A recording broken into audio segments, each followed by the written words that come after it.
আজকের ইফতারে ছিল আলুর বড়া, আর বাসায় সবাই এমনভাবে তাকিয়েছিল যেন ভিআইপি অতিথি এসেছে।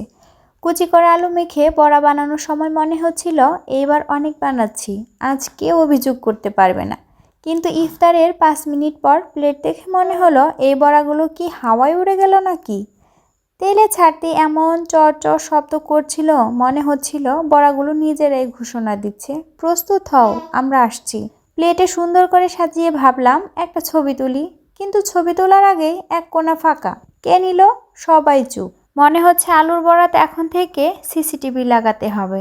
আর ইফতারের সময় একজন বলছে আমি তো মাত্র একটা নিয়েছি, কিন্তু তার প্লেটে রহস্যজনকভাবে 3টার জায়গা খালি।